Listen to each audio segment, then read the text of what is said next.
Good morning Zimbabwe, good morning everybody. Another day, another you-wee. Nhasi ndauya zvekare nema-updates. Pane nyaya dziri kunetsana vanhu mumastreets umu. Advocate Fadzemaere versus Wicknell wekwaChivayo. You know, mastreets anga ari kubvira wiki rese rapera zvinhu zvisina kutombomira zvakanaka ende panga pakuita kudzorerana kwemashoko. Zvinhu zvese izvozvo zviri kutaurwa because of nyaya iri kunzi yakanojunga zvinhu kupolitburo meeting. VP Chiwenga vakati hai mimi kunyajedza zvigananda imimi zvigananda zvezvo zvakatavanzikwa vakomana vachiri panze wai vanofanira kunge vachisungwa kavanhu vese vava. Saka pakuzodaro pese apa ndo pakazotanga nyaya dzakutanga kutaurwa nana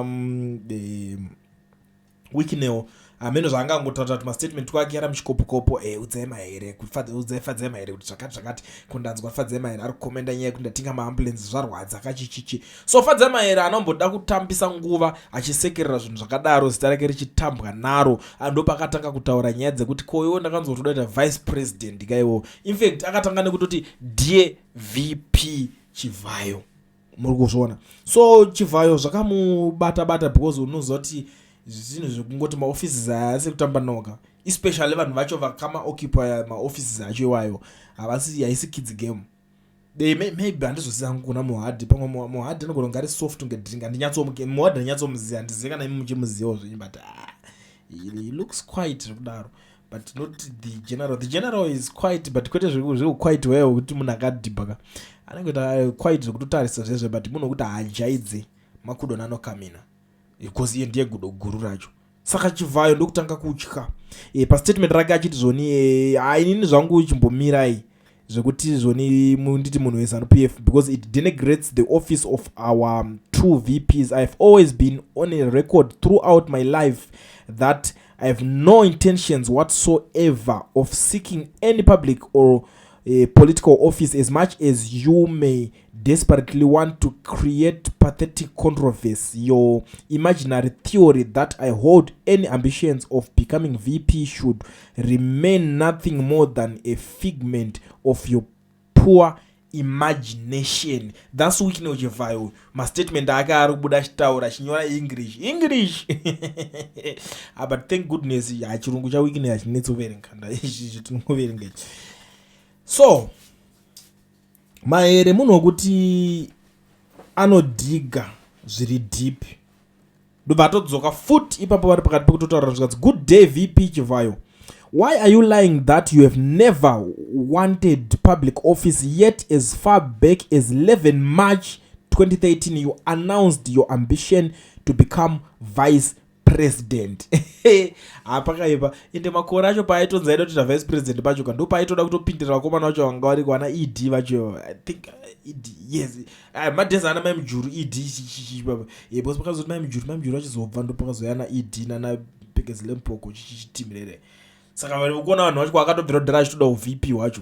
Saka iye kana aitoda kuita uVP ana ED vachitotoshuwirawo kuita uVP, zvozotadza nei kuti iye wacho ava challenge kana vava kuchigaro cheupresident. It's a topic for another day. Handisi kuti aroda kuita president zvangu, but ndiri kutaura kuti kana iye akabvira gore racho iri achida, because inini ndakaona yabuditswa naFadzemaere zvakaningirikinezvi gotta be focused on gotta be focused and accept reality. Next vice president, I don't wear ties or jackets. My money makes me welcome everywhere in any attire. Akati toshandisa mari chete hapana chimwe. Ndosaka vachizonzi zvikazvigananda vakomana iyoyo ndonyaya isiri kutoda kutonzwika neumwe VP baba. Saka izvozvo zvega kungotaura iwo mashoko iwayo vanotaka kutonzwa kuti mufana aitwa sei, aitwa zvekuti muri kuzviona. So I don't want to waste much of your time ndichinyanya kutaura zvinhu zvakawanda zvimwe zvamuri kuziva nezvamusiri. Pane imwe nyaya isina kundibata zvakanaka yemufana uyo anongoridzaridza bhosvo akaenda kunoridzira uyo ari kuZANU-PF headquarters kuJongwe House. Imi chichiri munomboita vanhu kuZANU-PF imbondipindura iwo kuti munhu, does that make sense kuti munhu anouya mamuhaya kuti auye kunoridza bhosvo obva motanga kumupfekedza chiscarf? What for? Idzvenere chii? Uri munhu webhosvo, that's it. Ando haiwa here, you are an entertainer.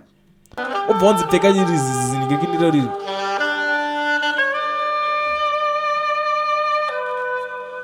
Handiti mazvona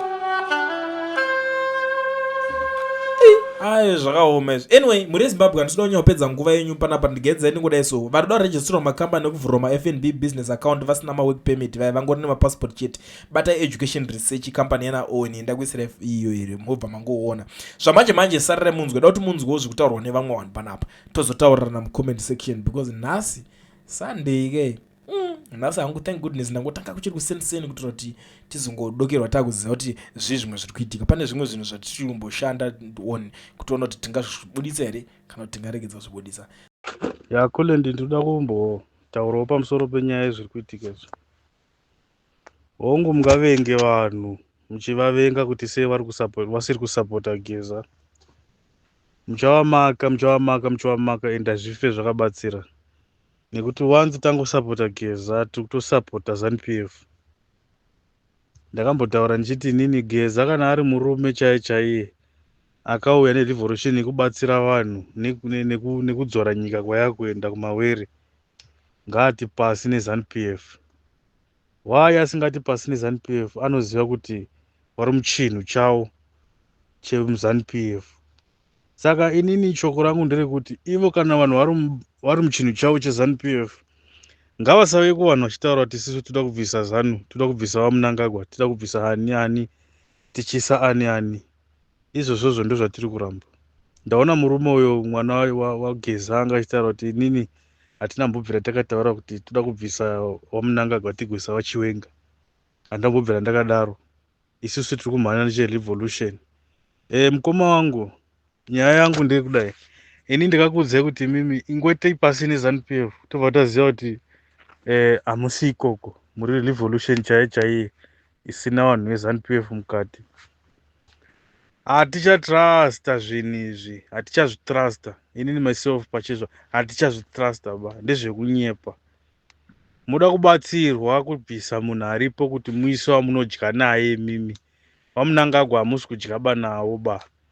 Vari kukurasisai, makaraswa zvigaro zvamaida, ndosaka maakufaita muZANU-PF. Ndosaka muri kurwa. Ende kurwa kwenyu hakuperi. Nemhaka yekuti hamusi kuzofa makahwina because hamuna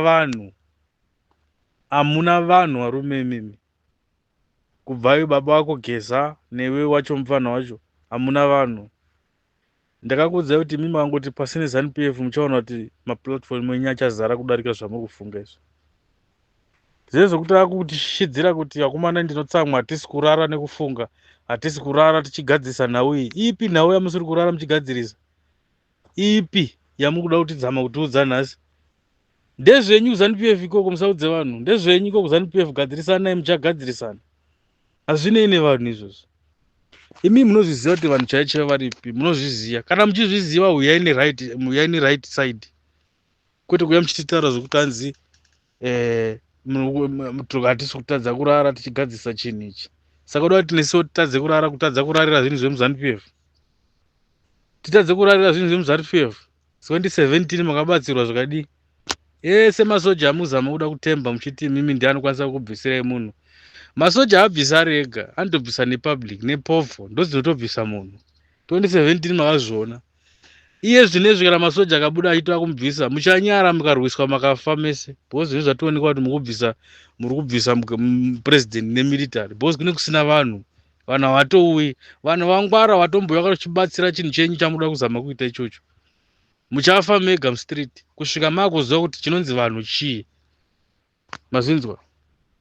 Hove chaidzo inoraramira mumvura. Hairaramiri panze. Ndozvakangofanana nezvizvi.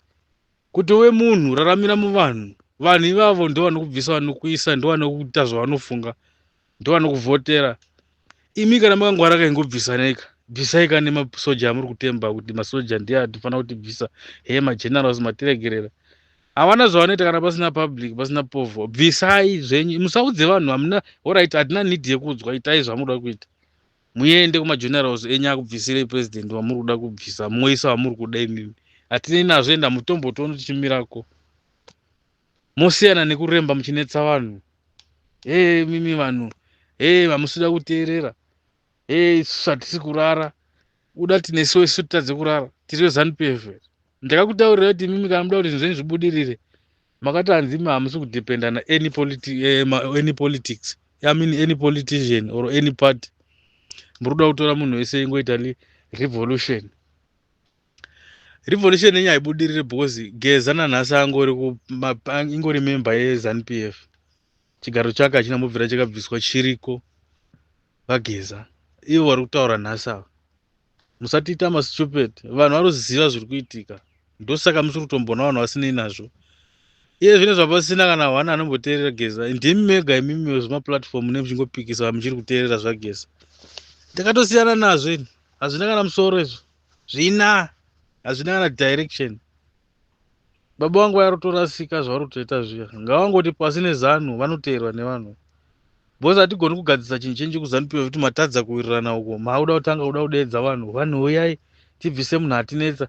Anetsa imimi. Isu hatina kunetswa nawo Mnangagwa. Ina handina. Ko ndine chigaro muZANU PF. Chinonzi ndanetswa. Chii chinondinetsa? Handina chigaro muZANU PF. Handina chekuita necheZANU PF. Saka ndinonetswa nawo Mnangagwa papi. Kana uchipa motikari kupa munhu waanoda. Eka, zvinorambidzwa kuita kupa munhu waunoda. Ngavaiti. Imimi ndimi muri kunetseka nekufa nekutadza kurara bhozi. Muri kunetsana mubato menyu imomo. Muchirwira zvigaro. Muchirwira uyo anonzi ani uyo Chivhaya kuti ari kufambirei nawo Mnangagwa. Ndezvenyu ikoko ZANU PF kwenyu ikoko. Ndimi mucharwadzisana mega. Saka kana marwadziwa imi don't come kwatiri isusu muchitiudza kuti ngatidai. Ngatibvisei uyu. NdezvemuZANU PF menyu imomo. Musatiudza isusu kunze kuno. Saka kana muchiziva kuti kunze uku kune vanhu, why muchiri kuti pasina ZANU PF? Mubatsirwe nevanhu vacho vamuri kufungidzira ndo vanhu. Varume, howe dzinoramira mvura. Makateerera mashoko andozama kutaura, I think muri kutonzwa. Hove inoraramira mumvura. Mazvibata. Iye zvine ZANU PF hachisiri kuraramira mumvura. Iri kuraramira pagwenga. Pagwenga pamhene. Ndokwamawe mimi neZANU PF yenyu. Kana manetsana kumwavada kuti netsa isusu manje kuti antibatsirei. Muri kufunza kuti pana akapusa achikuramba achiteerera tsvina idzi. Itsvina dzamuchiri kungoita dzamuri kutotinetsera. Hatisi toda mbozvinzwa. VaGeza dai muri vangu mataurira matoita bato renyu ikoko kuti tabva muZANU PF. Ameno kuti muchazviita sei. Muregedza kutudza nyaya dzenyu. Uri shuwa ungatadzire kurara kutaura kuti handisati kutadza kurara nekuti vaMnangagwa vabve. Eka, pisanei kuZANU PF ikoko. Isi hatina kana stress yekuti vaMnangagwa zvizvi zvaitika kana zvadii. Ngavadye mari dzacho, ngavadye, vane mukana wekudzidya. Handi akaiswa nemasoja. Vamunoti hanzi masoja ndiye anobvisa nekuisa munhu. Handi vakabviswa nemasoja. Vakaiswa kana nemasoja. VaMugabe vakabviswa nemasoja. VaMnangagwa vakaiswa nemasoja. Handi ndozvamunotaura.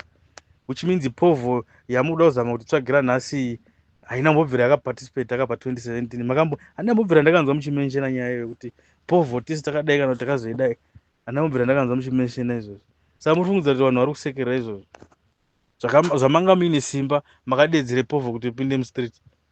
Mangobvisa ka muchingoita zvamunoita. Kana iye nhasi chaiye muri kunetserei vanhu kana mune simba, ingobvisei kwaMnangagwa nearmy yenyu. Muone kuti chii chinoitika at the end. Hatidi vanhu vanofunga vanhu nekuti zvinhu zvashata. Fungai vanhu always panguva zvakanaka kana zvakashata, vafungei vanhu. Izvezvo vanhu vangwara. Zvamuri kuita zvese mupedza nguva muchishatirwa, especially mwana waGeza ndakunzwa uchitaura uchiita zvotopopota kuda kutsamwira vanhu. Kutsamwira vanhu it's a waste of time. Kutadza kurara kwako muchigadzirisa zvinhu zvenyu zvekuZANU PF, itai ikoko. Revolution ndeye kunyepa. Musatinyepera kuti kune revolution inotungamirwa nemunhu weZANU PF moti hanzi revolution. Musaudza vanhu nhema imi. Musatinyepera. Isusu vananziva kuti takagara kumateresi. Tiri kutoita setiri kuona isi platinum ichitamba bhora. Ndo zvatiri kungoita kwamuri. Kana yazobudirirawo mazvigona aiwa tinoti makorokoto. Asi kana mazvitadza tinongoramba tichikuudzai kuti takakuudzai. Hamuzvigone izvi kana pasina vanhu. Uyai kuvanhu munyatsotaura nyaya yenyu. Nyaya yenyu yamuri kutaura muchinzvenga iyi haifi yakabudirira. Imimi baba Geza muri munhu weZANU PF. Iwewe mwana waGeza uri munhu weZANU PF. How come iwewe kuti uri kubuda muZANU PF wouya uchitaura kuti hanzi unoda kugadzira revolution? We are revolution apart. We are revolution. Mukupedza nguva yenyu akomana. Budai muZANU PF mutaure nyaya yenyu. Ndokuti zive kuti muri kurwadziwa. mashaiswa chigaro uko mauya topedzera shungu kuvanhu kuti huyai vanhu, huyai kupi kwatouya. Zvizvi zvamakaita pa2017 paya makaitei? Makambomenshina kana munhu wani akakubatsirai? Povho ndo yamunoti povho nhasi, yamunogara muchituka kuti povho. Iro zita kuti povho munomboziva zvorewe? Mugara muchituka vanhu munofunza kuti vakapusa. Chibvisai katoni, munozvita makapenga ka. Zimbabwe rega inyatsoora zvairi kuita izvo zvitori zvaiti. Chidzidzo ichocho kuti makore anozouyawo kunowana vachateera wachaziva kuti nyika iyi kana ukaitonga nenzira iyi haife yakamuka. Mupimbi ndoga iwo kuti mutadza kurara ihwohwo muchizviita makapenga, ndouri kuita kuti nyaya itadze kuenda kumberi ihwo. Unotadzira kurara ZANU-PF. Ko munhu akumanikidzwa here kuti nditadzewo kurara newe ndichibatsira nezvekuzanu-PF zvandisinei nazvo? Ndinei nazvo zvinhu zvekuzanu? Handinei nezvekuzanu ini. Imi ngamugadzirisa nyaya dzenyu dzekuzanu, gadzirisai ikoko. ZANU yakauraya vanhu vakawanda. Kana iye wamurozama kutaura president anonzi handi vice president wachiwenga. Inini wachiwenga nditomboadi kana kutovaona kana kutonzwa nezvavo. Kutovapa uvhaisi kwavari uku kunotondimara, kutondisvota. Wati muva president. PaDRC pakafira vanhu vakawanda. Aiwe general ndianiko? Ndipindurei. Alright. Ndipindurei panguva idzi paDRC paikarova hondo paya. Ndipindurei kuti vangani vakapiwa mari dziya dzepano vana vakanorwisa DRC. Muye navamunduudza amaundi vakapiwa vana paDRC kuti vakapiwa mari yakati. Vakabhadhara nomubhadhara wakati. Mari yakabudiswa neDRC. Pai vana vakatibatsira mari yehondo, kurova hondo paDRC. Makavapa mari here? Ndiani aive general ipapo? Bvunzanai ikoko, musandipe musevenzi wokuda kukuudzai zvamunoziva. Iwewe Mudharageza wanga uripo. Nhasi uno matosorana maakutanga kuti pwete. Hatiuyi ikoko. Hatiuyi ikoko baba. Tida kuona makaisimudza iyi. Iyi makatomatswa kare namunyangagoya akakumasta ekudhara kuti haya ezilongo uri wemumba uchapopota wakazvirega. Wanzi ungori ZANU-PF uchapopota wakazvirega nekuti vanhu vangotaura nyaya yeZANU-PF vanobva kuti utodzima redhiyo wotoenda hake kutoona pono uko. Haachatombotarise zvekuti muri kuti kudii. Ndiri kutaurira ka zviri kuitika. Hazvina kana nebasa rese zvamuri kuita zviya. Chinjai munyatsotaura nyaya chaiyo. Mudze vanhu chokwadi kuti munhu muteerwe. Zvenyu imi moonekwa kuti shuwa imimi muri kudai muri kuda kurwira vana veZimbabwe. Ende kuonekwa kwechokwadi kungoti pasi neZANU-PF. Simple. Makangoti pasi neZANU-PF muchaona kuti kana platform yenyu ine vanhu 100 iyoyo muchaona kuti in 2 hours munenge maane vanhu vangani. Hazvinakidze zviri kuitika. Hazvinakidze, muri same party neZANU-PF. Kana nditaura nyaya yekuti ZANU-PF ndikutaura kuti wachiwenga, ndikutaura kuti general, ndikutaura kuti Geza, ndikutaura kuti mwana waGeza, ndikutaura kuti Stole, mese you are ZANU-PF members. Ndikutaura kuti nyoka yemabhunu ZANU-PF members. Kurwira ukuru kuri kuitika. Ndimi zvigananda zvechipiri zvichateera zvezvitatu. Kwakabva kazvigananda zvaMugabe nakasukuwere netimu yake. Kwakauyawo zvigananda zvechipiri izvi. Anana Muzhivhayo nawamwe wake. Kuchauya zvechitatu zvamada kuzama kutiitira izvi. Ndimi muda kucreata zvimwe zvigananda imi. Hamuna solution naminayo. Muri kuda kutozama kutobvisa muZANU-PF muchiisa muZANU-PF. Zvinova zvikunzi nawana weZimbabwe. No man. Chinjaiwo kutungamira hatichadi izvi. Ngativhotei titsvage munhu watinoda. Ndozviri kudiwa chete. Imimi kana mati imimi muri kuda kusunungura vana veZimbabwe. Pasi neZANU-PF muite slogan yenyu. Morova kuti pasi neZANU tokuziva kuti shuwa mati pasi neZANU. Kurova kuti ZANU ndiri kukanganisa. ZANU ndiri madambudziko ese atinawo nhasi. Matambudziko ese ekurawa kwevanhu, kusungwa kwevanhu, kudini, kusabhadharwa mari dzakanaka, kusadini, manesi kushungurudzwa, zvese izvozvo under ZANU-PF. Saka imimi kana makapenga aiwa, pengai zvenyu wakomana. Isi hatinei nemi. Gadzira chinhu chenyu ikoko, musatiudza hatinei nacho. Kana maakupinda mustriti, deedzana imi weZANU mupinde. Ukaona munhu anopinda zvikuteedzerwa naGeza izvi kuti tichazodai tiri kubvisa. Wese ari kuteedzera izvozvo achizoda kuzopinda mustriti. Munhu weZANU haurambidzwe, munoita zvamunoda. Isusu tichangogara hedu tiri kunze. Hatina mapato atikarerekera pari zvino. Bhosi takatoona kuti hakutorina bato racho. Mese semufanana, Chamisa, Mimi Dhara, mese semufanana. Bhosi munongotaura malanguage mamwe chete. Saka musatinetsa, isusu we are right. Tife nenhamo yedu. Hatina mukana wekuwana semukana yamini nayo imimi. mukana yedu hatina, imimi ndimi nemikana chete. Saka musatideidze ikoko, hatina maproblems, isu hatina matambudziko. Itai zvamuri